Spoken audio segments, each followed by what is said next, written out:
அனைவருக்கும் வணக்கம். நம்ம சேனலுக்கு மீண்டும் உங்களை எல்லாம் அன்போடு வரவேற்கிறேன். இன்றைக்கு நாம் பார்க்க போகும் நாள் ஒரு சாதாரண நாள் இல்லைங்க. பிரபஞ்சமே நடனமாடும் நாள். சிவனே தன் ஆனந்த தாண்டவத்தை உலகுக்கு காட்டும் நாள். அந்த நாள்தான் ஆருத்ரா தரிசனம். மார்கழி மாதத்தின் திருவாதிரை நட்சத்திரமும் பௌர்ணமி திதியும் இணையும் நன்னாள்தான் இந்த ஆருத்ரா தரிசனம். ஆருத்ரா என்றால் நனைந்த அல்லது குளிர்ந்த என்று பொருள். நம் மன கவலைகள் நீங்கி இறைவனின் அருளில் நனைய வேண்டிய உன்னதமான நாள் இது. இன்றைய வீடியோவில் இந்த விரதத்தை எப்படி தொடங்க வேண்டும், என்னென்ன வழிபாட்டு முறைகள் உள்ளன மற்றும் இந்த பூஜையின் சிறப்பம்சமான களி ஏன் செய்கிறோம் என்பன பற்றி எல்லாம் மிக விரிவாக பார்க்க போகிறோம். வீடியோவை முழுமையா பாருங்க. ஆருத்ரா என்றால் கண்ணீர், உணர்ச்சி, ஆழ்ந்த பக்தி. இந்த நாளில் சிவபெருமான் நடராஜர் ரூபத்தில் ஆனந்த தாண்டவம் ஆடும் நாளே ஆருத்ரா தரிசனம். திருவாதிரை நட்சத்திரம், மார்கழி மாதம். இந்த நாளில்தான் சிவன், சக்தி, ஆனந்தம், ஞானம் எல்லாம் ஒன்றாக வெளிப்படும். ஆருத்ரா தரிசனத்தின் முக்கிய தத்துவம். நடராஜ பெருமான் ஆனந்த தாண்டவம் ஆடிய திருநாளே இந்த திருவாதிரை. பஞ்சபூதங்களில் இது ஆகாய தலமான சிதம்பரத்தில் மிக சிறப்பாக கொண்டாடப்படுகிறது.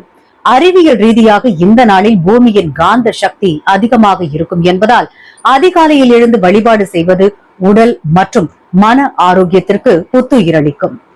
ஆன்மீக ரீதியாக சொல்ல போனா நம்மிடம் உள்ள ஆணவம், கன்மம், மாயை எனும் மும்மலங்களை அழித்து இறைவனின் திருவடியில் சேருவதே இந்த தரிசனத்தின் நோக்கம். அடுத்ததா விரத முறைகளை பத்தி பார்க்கலாம். இந்த விரதத்தை மேற்கொள்பவர்கள் கவனிக்க வேண்டியவை என்னன்னா, திருவாதிரை திருநாளுக்கு முந்தைய நாள் இரவில் இருந்தே விரதத்தை தொடங்கலாம். விரதம் யாரெல்லாம் செய்யலாம் அப்படின்னு கேட்டா, ஆண், பெண், திருமணமானவர், ஆகாதவர், உடல்நிலை சரியில்லாதவர்கள் கூட எளிய விரதமாக செய்யலாம். முழு உபவாசம் தேவையில்லை. பால், பழம், இளநீர் போதும். கோபம், பொய், கெட்ட வார்த்தைகளை தவிர்க்கவும். மன விரதம் தான் முக்கியம். நைவேத்தியம் களி, அதாவது திருவாதிரை களி. அது அரிசி மாவு, வெல்லம், தேங்காய், பச்சை பயிறு கொண்டு களி செய்தால் வீட்டில் வறுமை நுழையாது என்பது ஐதீகம். இந்த நாளில் செய்யக்கூடாதவை அப்படின்னு என்னன்னா, கோபம், பிறரை இகழுதல், சண்டை, அவசர முடிவுகள்.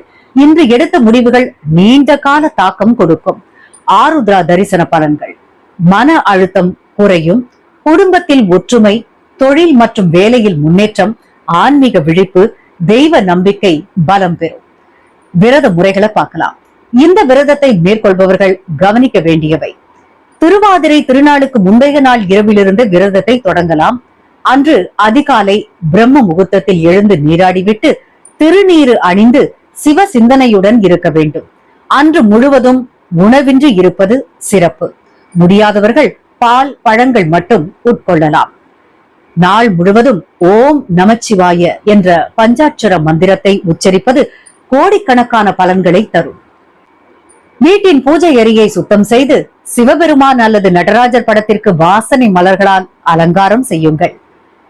சிவலிங்கம் வைத்திருப்பவர்கள் பால், தயிர், தேன், இளநீர் மற்றும் சந்தனம் கொண்டு அபிஷேகம் செய்யலாம். மாணிக்க வாசகர் அருளிய திருவம்பாவை பாடல்களை பாடுவது இந்த வழிபாட்டின் மிக முக்கியமான பகுதி.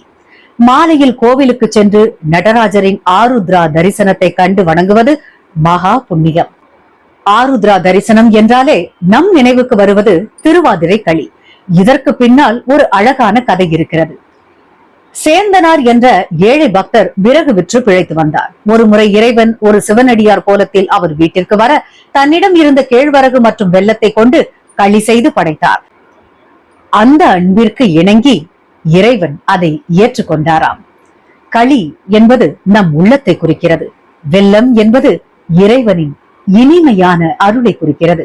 களியுடன் 7 வகை காய்கறிகள், பரங்கிக்காய், சர்க்கரை வள்ளி கிழங்கு, மொச்சை போன்றவையெல்லாம் சேர்த்து செய்யப்படும் 7 கறி கூட்டு மிகவும் விசேஷம்.